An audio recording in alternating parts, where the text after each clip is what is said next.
All right. Hello, hello. Welcome, everyone. Coffee is on the left, bathrooms are on the right.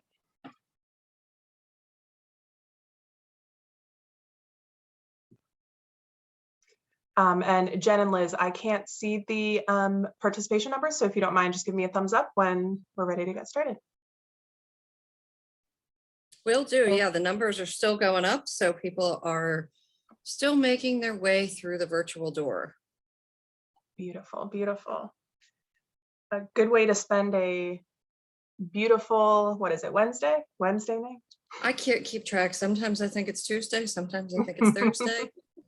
Never do I feel like it's Wednesday. Tomorrow's going to be interesting. Today is actually the first day that we have realized that we need to bring our plants in because it is actually getting cold out. Ooh, yeah, we're still in the 40s here in Central Jersey, so I just put the fan back in the window for tonight. It's awfully warm still. It got very warm today, yes. It seems to have stabilized, Alex. You could probably start now. All right, great. So we will get started and let some folks trickle in as they join us. So welcome everyone to the 48th Annual Anjac Environmental Congress. We are so excited that you're here. If you are on social media, please follow us on Twitter at Anjac Tweets. We are also on Facebook as Anjac. Please use the hashtag EnviroCongress. And you can also check us out on YouTube at Anjac Views. Just some quick housekeeping before we get started. So on the bottom of your screen, you'll see we have both a chat and a Q&A function. So the Q&A function is what we're going to be using to answer any questions that you folks have as our presenters are talking. Feel free to put them in as they're talking and we will get to them at the end of the session. We will be monitoring it. All of our wonderful Anjac staff that is here to help out. We'll answer any quick questions that we have and we'll save some of the more in-depth ones for the end. If you are having irreparable technical difficulties, that is the phone number of our wonderful Deputy Director, Elizabeth Ritter. Please feel free to give her a call if you cannot solve your issue. She is there to help you out. Finally, all sessions are being recorded, including this one, and will be posted at a later date to Anjac's YouTube channel. Like I said, that is Anjac Views.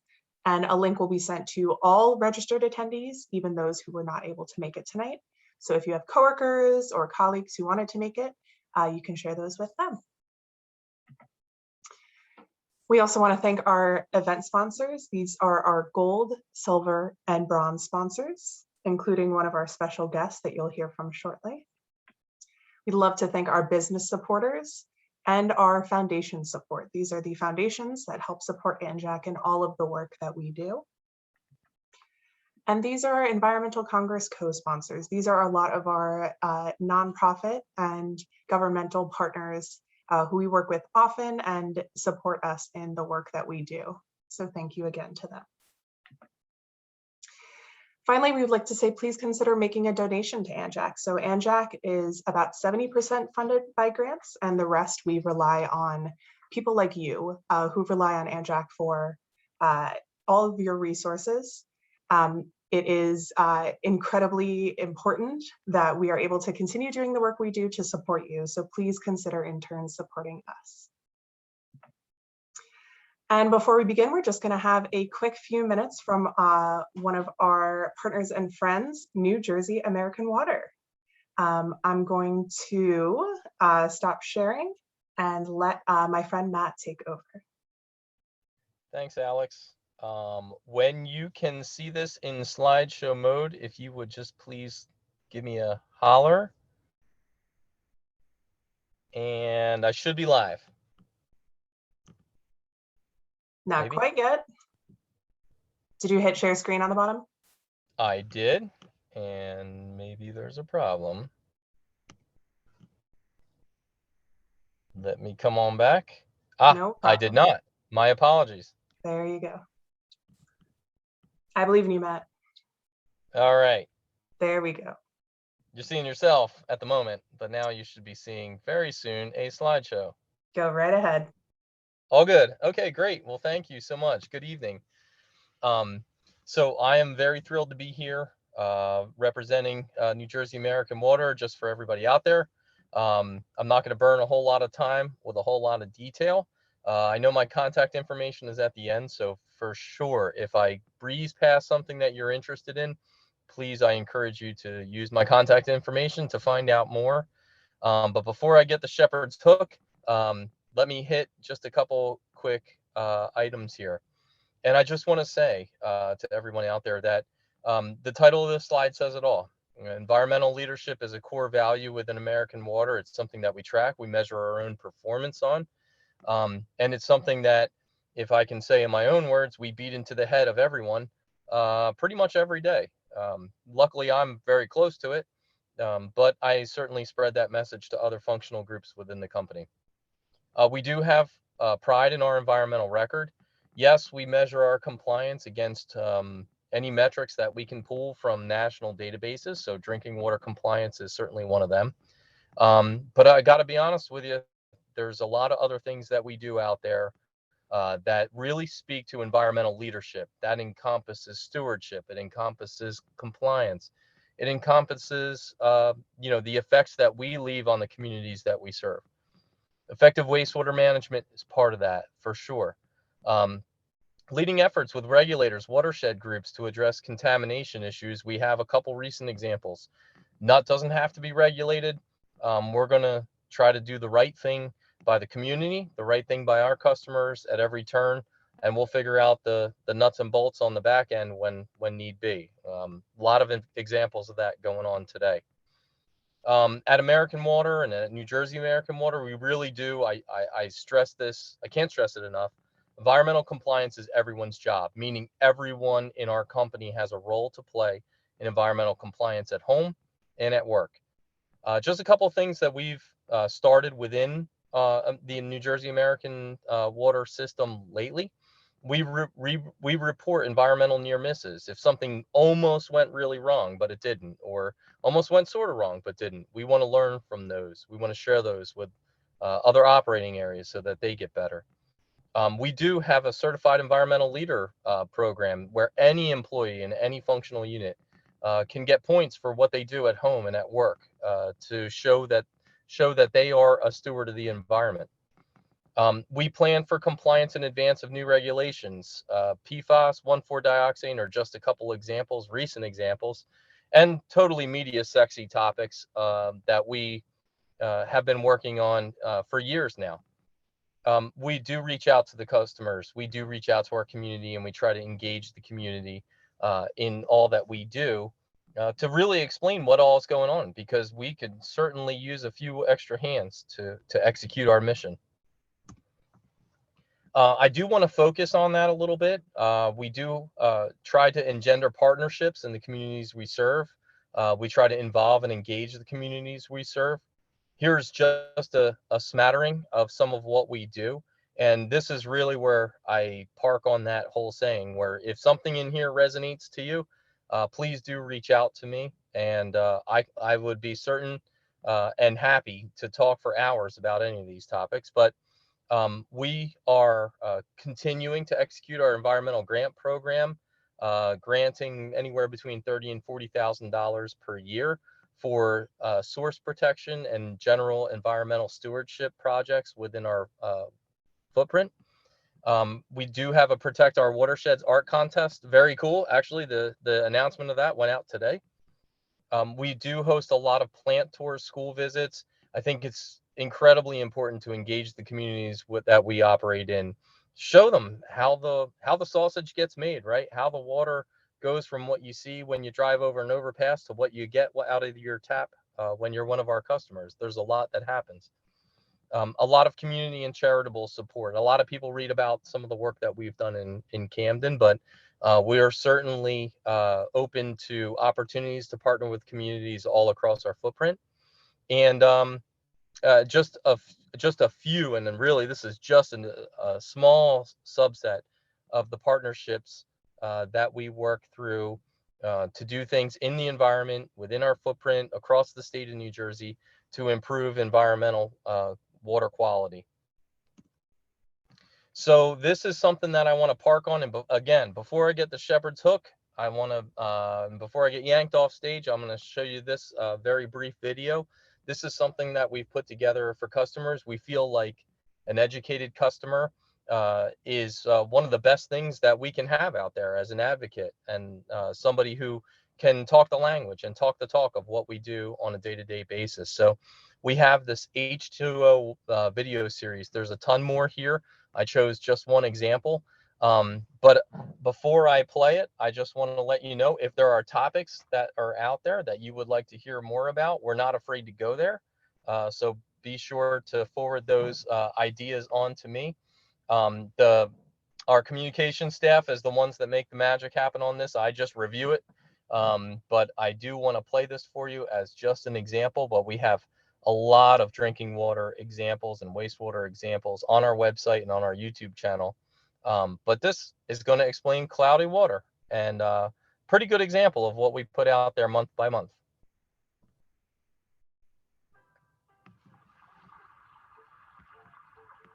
At New Jersey American Water, our business is water. One question we are sometimes asked is, why is my water cloudy? Cloudy water occurs when there's a high concentration of air bubbles in water, giving the water a cloudy or milky appearance. This happens often during colder months because cold water holds more air than warm water. However, changes in pressure can cause cloudy water at any time. Though this water is safe to drink and meets all regulatory requirements, you can remove the air bubbles from your water by filling a container and letting it stand for a few moments uncovered. This will allow the air bubbles to rise to the surface of the water and evaporate, similar to a carbonated beverage. Learn more about cloudiness and the quality of your drinking water at NewJerseyAMWater.com. So there we go. Jen, I'm going to send it over to you. I could talk for 36 hours probably without eating or drinking on this topic. But at this point, I just wanted to kind of turn it back over.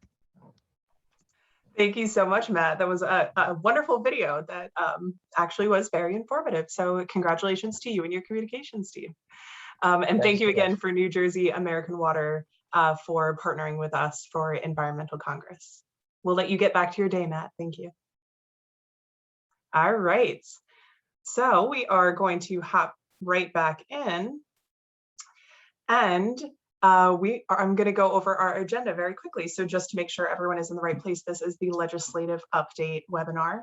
On the right there, you can see myself and Henry from a very long time ago, not only because we are in person, but because I have a lot more hair than I have right now, actually, as does Henry.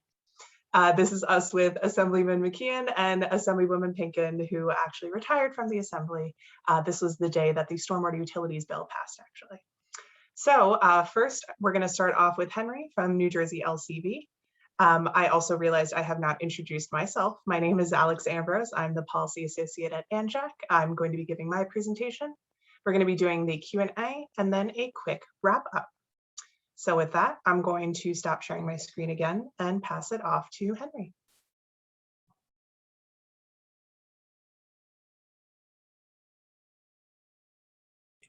All right, so I'm going to share my screen now, Alex.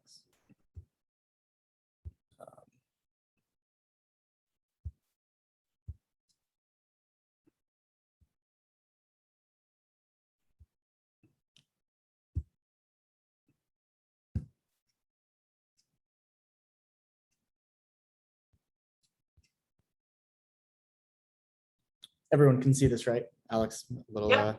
Awesome. Thank you so much.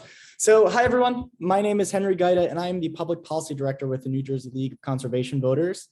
I think this is, Alex or Jen, my third time doing this. I believe it's my third time. So I'd like to think, you know, I'm a regular now, and I couldn't be happier to come here and participate and provide a quick glimpse of everything going on in Trenton and things that we're working on that are, you know, pressing issues that are facing our state and our communities. And so let's get started. So first up, who are we and what do we do? New Jersey LCV actually has two components. One is our education fund, which is a C3, you know, tax deductible, nonpartisan organization that works to educate decision makers, our members, the public, as well as activists on a variety of issues that face our state.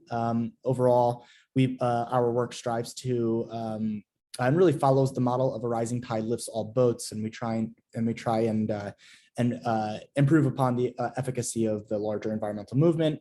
Contrary, the just New Jersey League of Conservation Voters is our C4. That's where we do our lobbying, our legislative work. And so both of these organizations do work hand in hand, but just the quick way to explain it is the Education Fund does education, and not the Education Fund does the legislative work. And so to briefly start, so we are nearly at the end of a legislative session. A lot has happened this year. During this year, we have passed 3 very specific pieces of legislation that have made New Jersey a leader in a number of areas. I won't talk too much about plastics, but one is the plastic bag bill, which banned the use of single-use plastics, as well as a number of other products.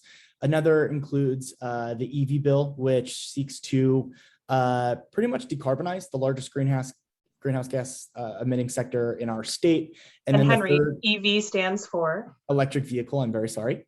And for those who may not know, transportation accounts for about 42% of our state's emissions. And so we really need to reevaluate how we drive and how we get places in order to meet our decarbonization goals. And so that's why the EV bill was so important. And then lastly, New Jersey is now the first state to have a comprehensive environmental justice law on the books. We are very proud to support our environmental justice partners as they shepherded this bill forward. It really is a landmark. And this bill gives communities the opportunity to say no to new and polluting facilities that are within their communities. And so there has been a lot of progress, but I don't want to spend too much time looking backwards as compared to looking forward. And the reason why is because we're about to enter lame duck. Lame duck is the period between when the election happens and when the new legislature comes in. So we vote in November. And then there's 2 months between November and January where the existing legislature is still in and they can pass laws. And then in the beginning of January, the new legislature, so the people you voted for, if they win or if someone else wins, the new legislature comes in and it's at the beginning of a new session. And so all the bills have to be restarted if they haven't passed. But so this 2-month period is super critical. It's where everyone is trying to clamor and get in there and get their priorities passed. We have 2 very specific priorities that we are working on that we're very hopeful will pass ultimately. One is called the Save the Bees Act. You can see it up on the screen. Luckily, this bill has already passed the Senate last year, actually in 2020, on a strongly bipartisan vote. It was 33 to 6 to 1. We've been working with bill sponsors in both the Senate and Assembly who have been fantastic. It's Senator Bob Smith and Assemblyman Clinton Calabrese, who have been working to fine tune the bill with us and our fellow partners. And we believe this bill is in really great position to be passed and then ideally signed into law by Governor Murphy. We're awaiting a hearing in the Assembly Appropriations Committee. And then thereafter, we just need, I actually just think we need a floor vote, but so I'll double check that. But nonetheless, we're confident that this bill will pass. And so that begs the question, why is this important? Well, bees are important. Every 3 out of 4 bites that we take of our food comes from a bee. And more importantly, there's a specific pesticide. It's called neonicotinoids, or neonics for short, and they are pervasive. They are found in very alarming quantities throughout the entire country. They're one of the most highly used pesticides in the country, specifically in very strong farming states. And so we've been working on legislation to restrict the use of them so that only trained professionals can use these in specific instances and get them out of the hands of folks who don't know how to use these products. So, you can no longer go to your Home Depot or your Lowe's and buy a product that contains neonics.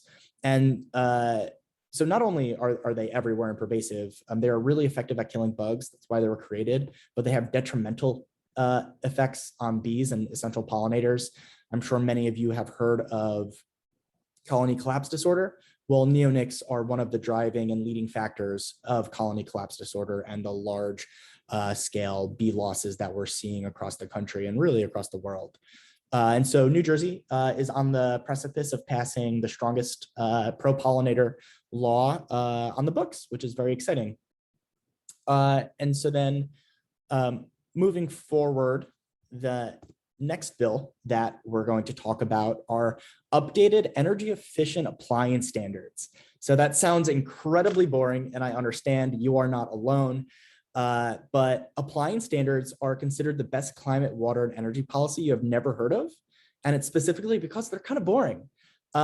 We should all be familiar with how wasteful many incandescent bulbs are, and how there has been a concerted push to replace your incandescent bulb with an LED.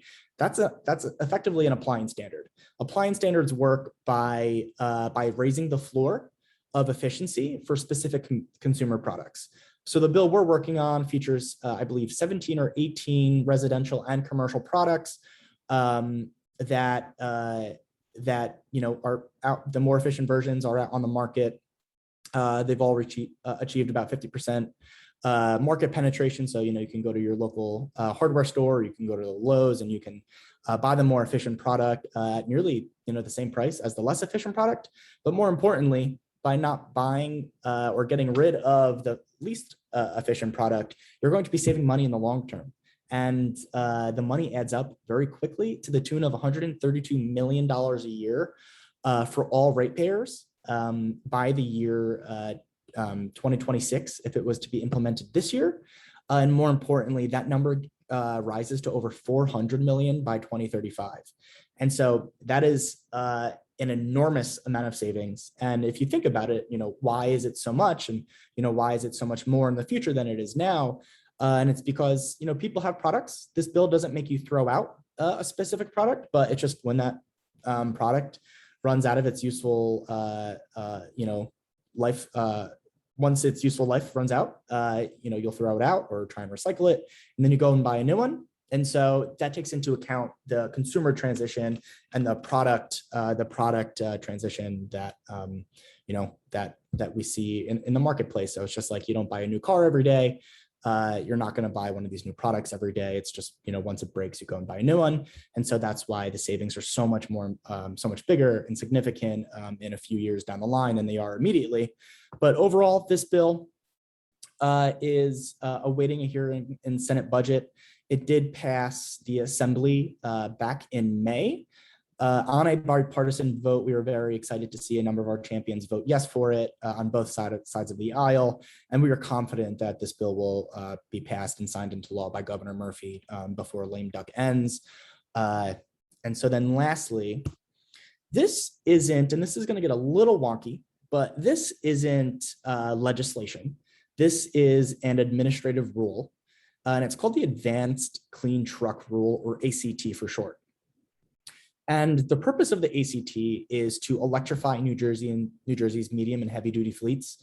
A way to imagine what those are really big trucks. It's the garbage trucks and the freight trucks that you see driving up and down the turnpike and in industrial corridors. These cars only make up about, I believe, less than 5% of all the vehicles on the road, but they contribute about 83% of the smog and the criteria air pollutants that we see in our air amidst the transportation sector. So they're a very small percentage of the cars on the road, but they have a dramatic impact on our air quality. And the biggest brunt of where that air quality is felt, or that diminished air quality is felt, is in our overburdened communities. It's on our low income, predominantly communities of color that have much worse air pollution and experience the cumulative impacts of pollution from a variety of factors as compared to whiter and more affluent communities. And so this is a massive environmental justice issue. And the purpose of the Advanced Clean Truck Rule is to help facilitate the electrification of those very big fleets. So it's of those 18-wheelers, that you see, as I said, driving up, the turnpike and the parkway and whatnot. And so this is really timely, and that's the reason why I put this here. The ACT rule must be approved by no later than November 24th. So the New Jersey Register can actually publish it before the end of the calendar year so that the rule is in place next year so that it can take effect in 2025. So that's very convoluted, but essentially, if this bill doesn't make it really, the register is a list of all the things that, or all the rules that are going into place. If this rule isn't on that list by November 24th, if it's not approved and then on that list by November 24th, we won't be able to implement this rule until 2026. So by not doing something in the next 2 months, we'll delay our ability to electrify these really big and polluting fleets a year. And that's not something that we wanted to do. We're trying to clean up our air. We're trying to get off fossil fuels. This will lead to more diesel trucks on the road. This will lead to worsening air pollution. And those are outcomes that we just don't want to see. They have dramatic public health impacts and dramatic equity impacts. And so we're really trying to get past this. And so if anyone has any questions about it, as I said, it is a little wonky and it gets into the nuance of state government and how things work. But we do need the DEP and the governor's office to move forward and take some action so we can begin this transition as soon as we can. And I'm happy to answer any questions. I think there's a few in the chat. Alex, do you want me to answer them now or? It's only one. Energy efficiency is not boring. It is the best way to reduce greenhouse gas emissions. And if you like numbers, it is very cool tracking your usage. Peggy, I agree 100%. And so I'm glad to see that we have an advocate on our side. And so just to speed up quickly, I'm going to end with Green in 21. First off, what is Green in 21? Green in 21 started actually 4 years ago in a program called Green in 17 that New Jersey LCV Education Fund has led on. Green in 17 worked effectively to make climate and environmental protection a top 5 issue in the election. It made people understand and know that the environment was on the ballot. And this is a completely nonpartisan, purely educational program, but the purpose of it was to elevate the issues, to elevate and let folks know that climate change was real, it was happening, and we were facing the direct impacts of it already. And so with Green in 21, we created 2 documents. One was an environmental policy guide, which outlined a bunch of issues that New Jerseyans and our communities felt. Talked about what that issue was, why it mattered, and then what the state government can do about it. And then from there, we created an agenda, which we used to track Governor Murphy on and the administration on actions that they were taking to making sure that they were taking actions that we wanted to see. It effectively serves as a roadmap. The simple way to describe it, Green in 17 was a roadmap, and in Green in 21, we improved on a number of areas of this roadmap, and we updated the information to reflect a lot of the changes that we've seen over the 4 years, as well as new issues that have emerged. And so we know what we need to focus on moving forward. And so the cover or the image that you're seeing on your screen is the cover of our most recent environmental policy guide. And to take you to the next screen, I'm going to tell you a little bit more about it. So by no means do I expect you to read this image on the screen, but I just wanted to give a glimpse of what Green in 21 looks like. This incredible educational document is centered on 4 themes. Those themes are jobs, the clean energy economy and the jobs benefits. It's centered on public health. I think COVID has really put it into the forefront, the interconnection between air quality and public health, and climate action and equity in public health. Communities that have higher rates of air pollution have higher rates of mortality from COVID-19. That's really dramatic and poignant research that came out of that came out of Harvard University. So the 4 themes, once again, jobs, public health, equity, and justice, to ensuring that the policies that we're trying to pass and move in our state don't just benefit the most privileged of us, but actually, work and improve the quality of life for those most overburdened in our communities. And so outside of those 4 themes, this document features 8 sections. Those sections are thematic areas. You can see 3 on the screen. One is achieve 100% clean energy. The next is clean water for all, protect our natural lands and parks. And there's 5 additional. Within all 8 of these sections, there's 77 white papers, meaning, divided up, it's a little less than 10 per section, but, in the achieve 100% clean energy, there's, how do we, create a pathway to 100% clean energy future, but there's also the emission side of things. And so there's papers talking about specific issue areas under these themes. All 77 white papers, total 142 pages. And within those 142 pages, there are 371 recommendations. This document is incredible. It is incredibly comprehensive. If you want to learn more about it, you can visit our website at njlcvef.org. And there's information on our page there where you can find this updated document, or if you want to just email me, you can. But this document is fantastic. It gets into so many issues that I didn't even know about and it's been super helpful for me to even, orient myself on what the next 4 years of bold climate and justice action look like. And just to talk a little bit about who was part of this, I mentioned before 2 things, equity and justice. New Jersey LCV fervently believes in the rising tide lifts all boats model. And so in order to do that, you need to bring people onto the boat. We need to ensure that we're listening and hearing voices of folks who we've largely not engaged with to our detriment. And so we're really proud to say that we've worked with a variety of organizations, not just environmental. We've worked with racial justice groups. We've worked with democracy groups. We've worked with transportation and community development groups. Examples of these are the New Jersey State Chapter or State Conference of the NAACP. We've worked with Latino Action Network. We've worked with the Camden Community Partnership. We've worked with Physicians for Social Responsibility. That's the public health aspect of this work. We've worked with small community groups that I mentioned, like Nork Science and Sustainability. This document is a labor of love. It is fantastic, and I highly encourage you folks, to get yourself a copy and read it because it's truly remarkable. And I want to give a special shout out to Anjac for playing a massive role in creating this document. And so I'm going to end there. I talked about 3 things that are happening in Trenton this year that we need to pay attention to, as well as a very small glimpse of what we're going to be advocating for over the next 2 and 4 years. And so if anyone has any additional questions, please feel free to let me know. But I do want to end on one very brief parting note.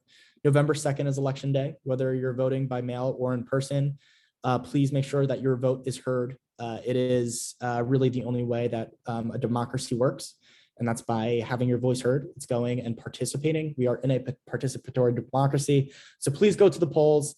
If you voted by mail, fantastic. If you want to go into the polls because you like pressing the buttons like I do, get your mother, get your father, get your sister, get your neighbor, bring your dog, go and vote. It's important. And Election Day is November 2nd. So go to the polls.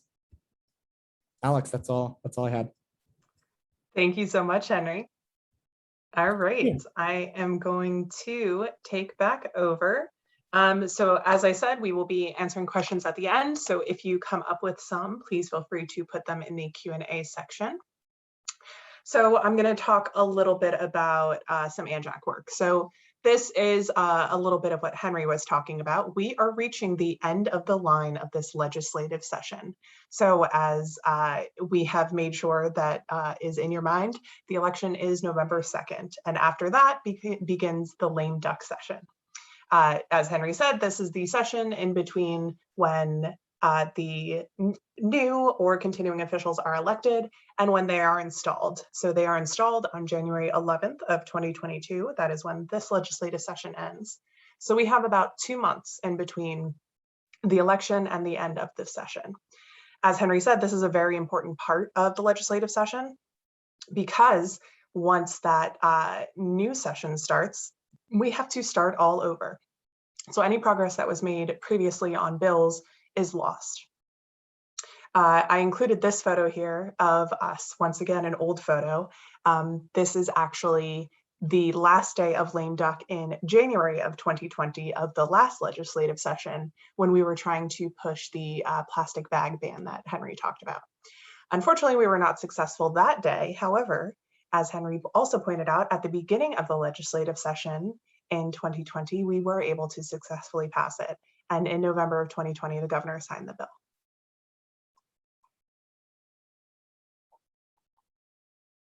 All right, so let's continue talking about plastics a little bit. I'm going to talk about the recycled content bill. Once again, doesn't sound super exciting, but is a very important bill if this does happen in New Jersey.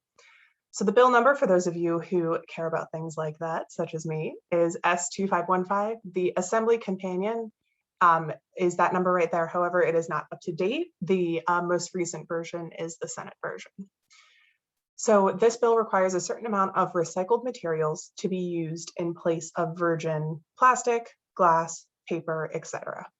What this does is it creates a market for all of that recycled material that we see is no longer being shipped overseas, and we don't really have a use for right now in the United States, and especially in New Jersey.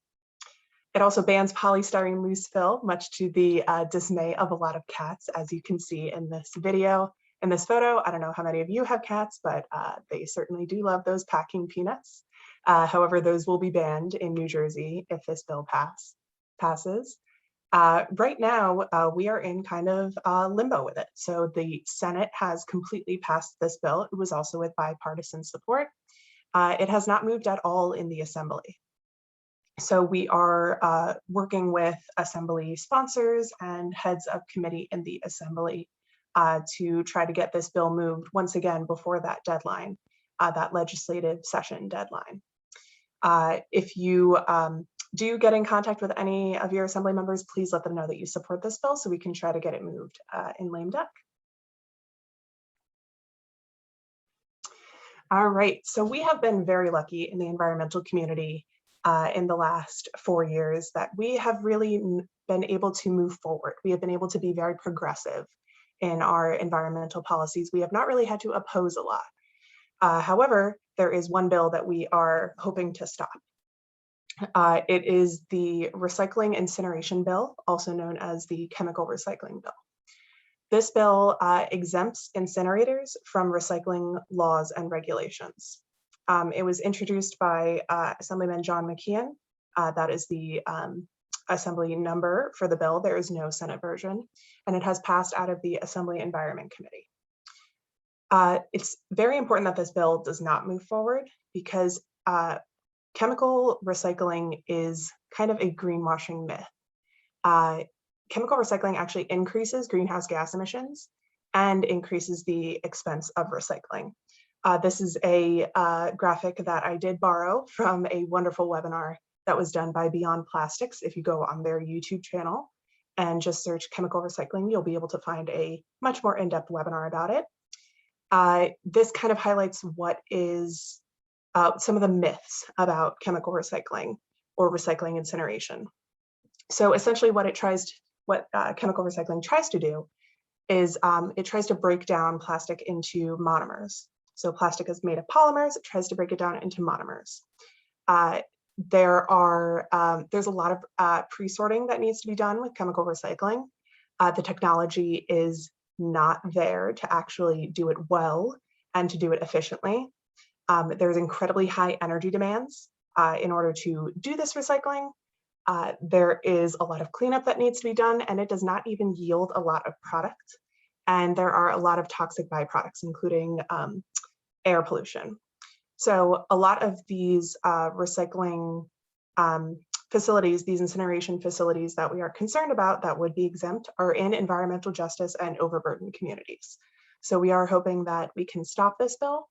As of right now, it does not look like it is moving forward in the Senate at all. Like I said, there is no Senate companion, but we are hoping to not see this bill move forward. Finally, much like Henry, I'm going to switch over from legislative to regulatory. So this is something that New Jersey DEP is working on. It is called NJ Pact. So get ready for a lot of acronyms. Pact stands for Protecting Against Climate Threats. They say it's called Pact because they are making a pact with New Jerseyans to try to protect our future. Governor Murphy signed Executive Order 100 in January 2020, directing the DEP to update regulations to incorporate climate threats. These are going to be, because they are not out yet, these are going to be a whole package of regulations that are divided into two parts. Land use and flooding, which is called Resilient Environment and Landscapes. So they are called REAL, R-A-E-L, R-E-A-L, another acronym. And CPR, which is Climate Pollutant Reduction for Air Quality. Like I said, lots of acronyms. In fact, if you go on DEP's website, they have an entire flyer just on the acronyms for NJ Pact. But these are going to be extremely important rules if and when they are released. As you can see here, they have been worked on since January of 2020 because we need to start incorporating climate change into all kinds of regulation. Much like environmental justice and social justice should not be their own issues, climate change should not be its own issue. It needs to be incorporated into all regulations. This photo on the right is, I believe, Raritan Township during Hurricane Ida. And South Branch EMS actually responded to this stranded person. And this is something that is very near and dear to my heart because both my mom and stepdad work for South Branch EMS. So it is something that actually affects us all in all different ways.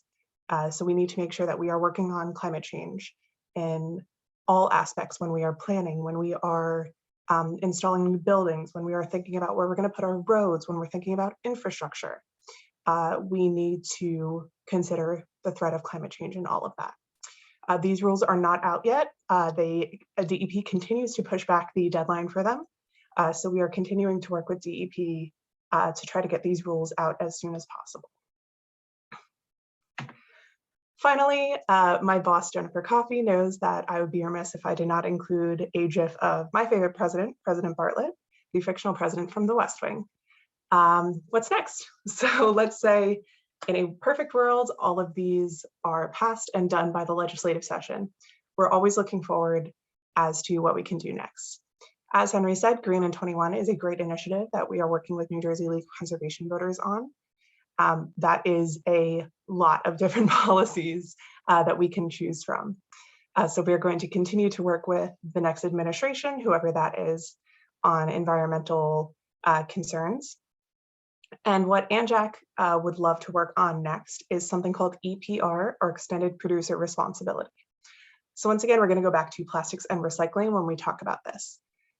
EPR essentially puts more of the burden on the person that is actually, or the person or corporation that is actually making the materials that us consumers are not able to recycle. That means that the corporations actually have to be responsible and figure out how to circulate those materials back into the economy. That's kind of our next big idea that we would love to work on in the next legislative session. So that brings my part of the legislative update session to an end. I'm going to stop sharing and take a look and see if we have any questions, concerns, thoughts. All right, so Henry, looks like we have one question. Do you foresee the ACT rule or ACT rule passing? Yeah, so that's a good question. The ACT rule isn't a legislative. It isn't legislative, so there's no, bill per se in the legislature that we're working to get votes on. It's an administrative action, and so it's really just the administration needs to make sure that they get it done. And as I said, we are under that 2-month deadline really to take action so that we don't delay the ability to help reduce emissions and clean up our air by over a year for the actual program. So it's a little tricky, but we are hopeful that instead of the bill passing, the bill does see some the regulatory proceeding does see some action over the next 2 months. So Henry, you have a captive audience of incredible activists and advocates here that are passionate about our issues. Anne Marchione is especially one of them. And she would like to know, how can they support the administration rule on the ACT rule? So that's a very great question. First thing you can do is contact the DEP, send an email, say, hey, you really support this. In addition, we are actually going to be going out with a member action. We're going to try and collect emails from folks to then send, one larger letter to the DEP, telling people that, this is something we really want to see.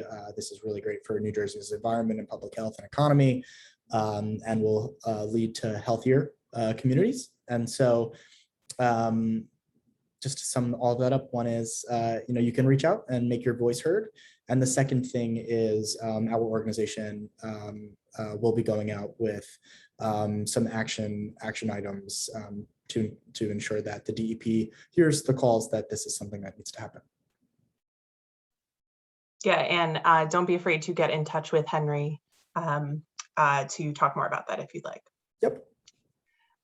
Okay, next in the Q&A, we have someone who asked, could you repeat what the EE appliance bill includes? What does it specifically do when customers choose to buy new or trash old?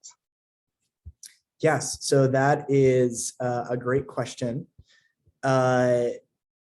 So the bill simply removes the least efficient versions of specific products from the marketplace. So let's say, for instance, one of the products that's in this bill are computer monitors. Let's say you bought one 5 years ago and you've been using it, it was sitting in your closet for a while, but then during COVID, you started working from home, you started using it more as a dual screen, and let's say it breaks, or it's just time you want a better one because it's really old. That product that you have, since it's old, it's likely very inefficient. Technology has improved dramatically, and so you're able to likely have better quality screens for the same price and use even less energy, so you'll save money in the long term. So effectively, you just won't be able to go to the store and buy that same product. You'll be able to buy similar monitors, but it just won't be the exact same because it won't meet a certain standard. And to make that a little bit more clear, in addition, one of the products on this in our bill are shower heads. There's about 1,000 shower heads on the market. So choice is plenty. This bill will remove effectively the least efficient tranche of them. So it's about 20%. So it'll take off 200 versions of shower heads from the market, still leaving over 800. And so all those products are nearly price pair. It just shows you how many products are still efficient, which will help save water in the long term. The amount of savings that the state will see for water are dramatic. The amount of emissions reductions that we'll see in our state, outside of just the monetary savings, it's about 79,000 cars off the road per year. It's dramatic. And so these are all really great things that we're hoping that New Jerseyans realize. Great, thank you. And Peggy, I promise we'll get to your question, but there is a related question from Johanna. Is there any concern about the shorter life of new appliances compared to older models? Not particularly. So this bill doesn't look at the longevity of products. It looks at the efficiency of products, and specifically whether the efficiency of a certain product that's listed in the bill meets the minimum efficiency level. So it raises the floor of what can be sold. Whether a specific product only lasts a year or, X many uses, that's not really something that's addressed in this bill, unfortunately. All right, thank you. Next is a question from Peggy. Do you know if the Clean Energy Equity Act is likely to pass in lame duck, and also the Liberty State Park Protection Act? That is a fantastic question. I can see why Peggy, you are greatly introduced as a very great advocate. Those are two exciting bills. The Clean Energy Equity Act seeks to lower the energy burdens of about 250,000 of New Jersey's low-income community, specifically by expanding community solar in our state and expanding workforce development programs, which is exciting. It's great work that needs to happen. We're strongly supportive and proud to be part of the New Jersey Shines Coalition. We are confident that it will be signed into law. It passed the Senate already. And so we're just waiting for it to move in the Assembly. We understand that there were some small modifications that needed to be made as it pertained to the union workforce. We support our brothers and sisters that are in unions. And so I'm confident that it will move forward, and we'll continue working with Elena at the New Jersey Shines Coalition to ensure that it does get passed into law. In addition, the second bill was which, Alex? Liberty State Park Protection Act. Liberty State Park, yes. Open spaces are for the public and not for the billionaires. We are going to be fighting tooth and nail to ensure that that bill does, in fact, get signed into law. Liberty State Park is a treasure that everyone should benefit from. And it sets a really terrible precedent if billionaires are jumping in and able to take our public lands just because it's valuable real estate. And so I can't tell you if it will be signed into law and passed and then signed into law for sure, but I can tell you that New Jersey LCV is proud to be part of the Friends of Liberty State Park Coalition, and we will be advocating strongly and loudly with it. Do you remember off the top of your head where that bill is? I am very sorry. If you give me like 10 seconds, I can find out though. That's all right. I will jump in very quickly to answer what looks like the last question, because I also used to work for New Jersey LCV, so I think I can answer this question. Someone said, I'm confused by the Green in 21 document and how it relates to the education fund. Could you repeat what the Green in 21 is? So New Jersey LCV is the main organization. And then it has different sections. So New Jersey LCV is a 501c4, which means they are allowed to make endorsements and lobby. The 501c3 is the nonprofit tax deductible part. So that's the New Jersey Education Fund. So through the New Jersey Education Fund, and Anjac also worked with them to create Green in 21, which is an initiative and out of that initiative came two documents. One was the Environmental Policy Guide, which just outlines a whole bunch of different environmental policies and what are the solutions to them.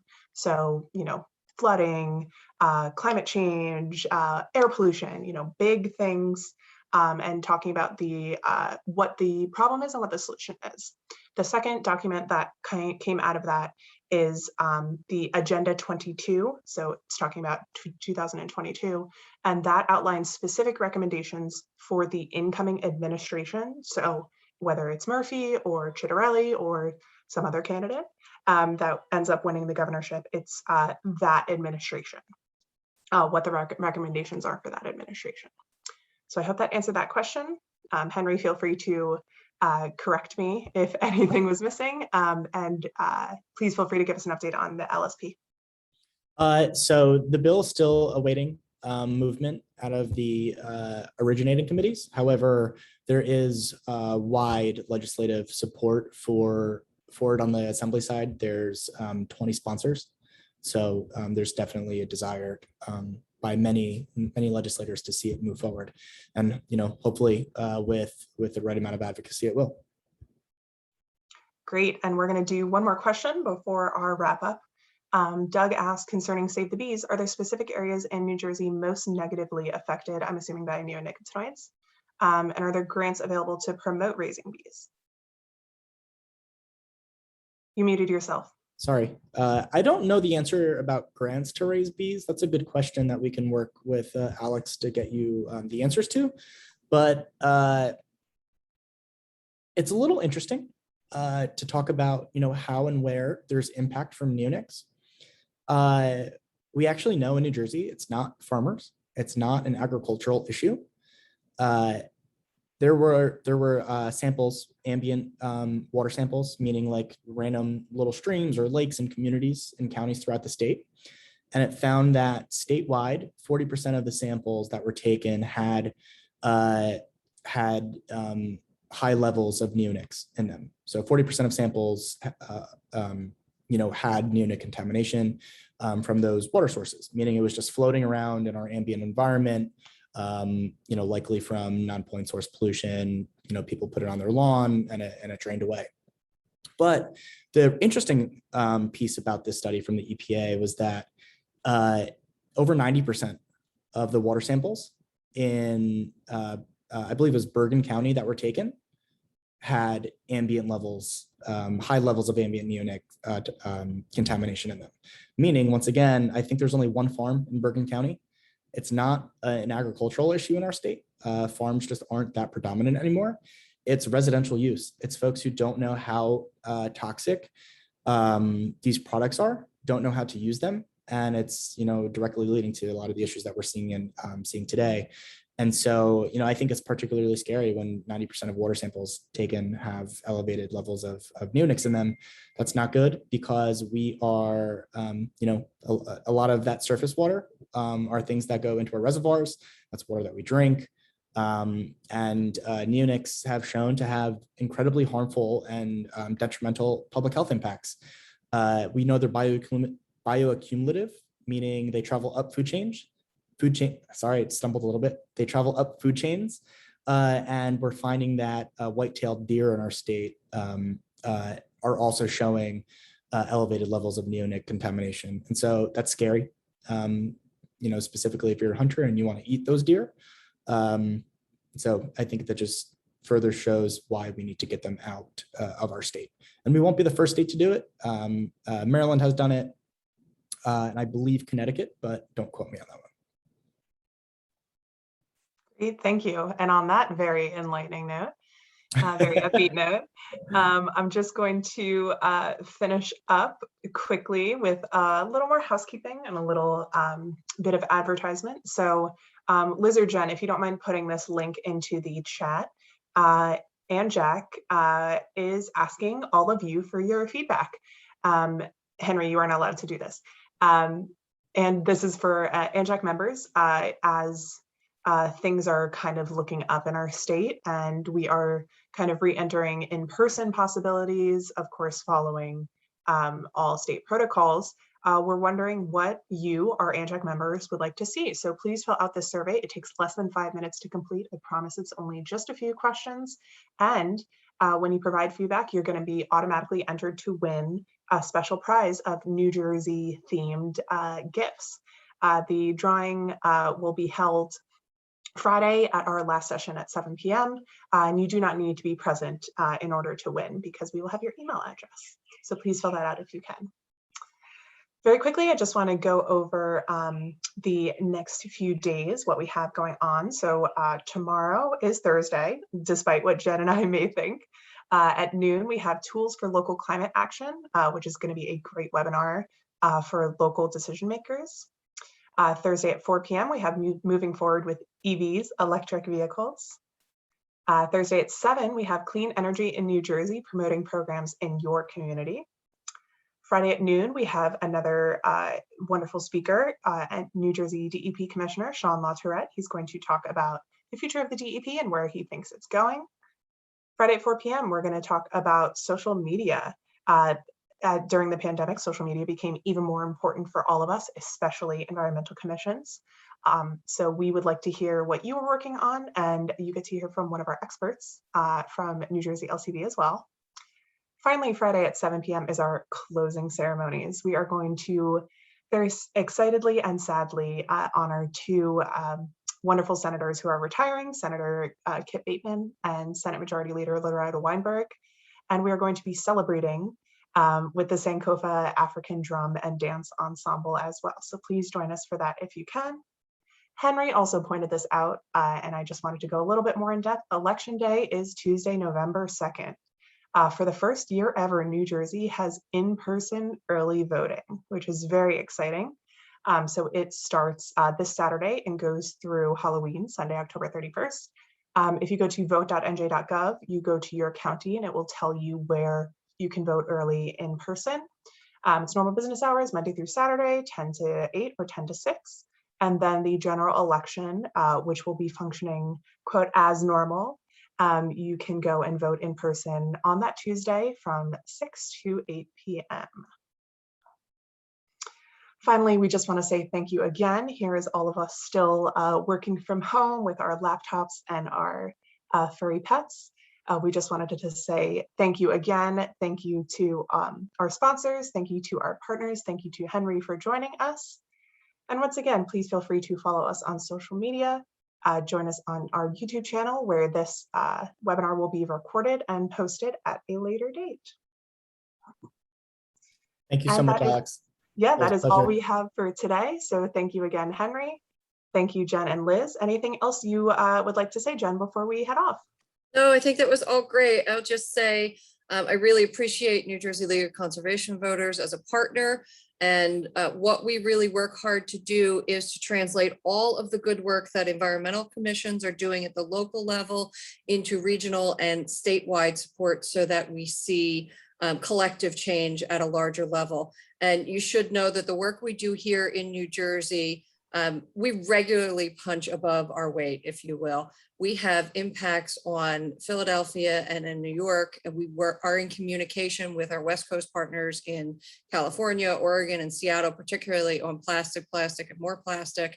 And so as go the West Coast states and the Northeast states, we can really swing national and even global markets on issues like plastic. So thank you for what you're doing at the local level, and NJLCV, Anjac, and others will be in touch, asking you to call, tweet at, email your legislators as the lame duck session starts in just a few weeks.